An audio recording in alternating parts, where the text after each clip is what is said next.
Открывает библиотечный форум «Крымско-татарская книга. Танцевальный ансамбль Ешеляда».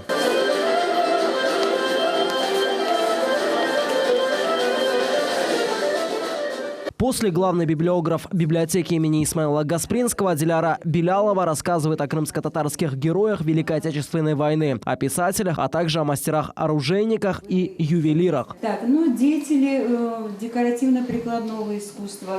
Калафатов Амед, мастер-оружейник, ювелир. Форум «Крымско-татарская книга» проводится ежегодно. На нем библиотекари обмениваются опытом со своими коллегами из разных регионов Крыма. Рассказывают о культуре нашего народа и пополняют книжные фонды с помощью медиацентра имени Исмаила Гаспринского. Медиацентр выпускает такие прекрасные книги. Это и детская литература, это и о народах, проживающих в Крыму, это и литература военная, это и искусство крымских татар, и не только. Это болгары, армяне Крыму. То есть вся та литература, которая способствует, это болгары, хочу сказать, что недавно вышла.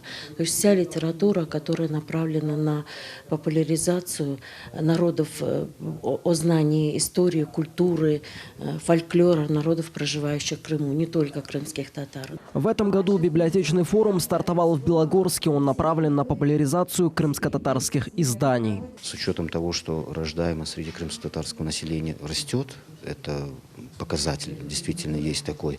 И с целью популяризации крымско-татарского языка, традиций, культуры, народа, безусловно, такие акции нужны.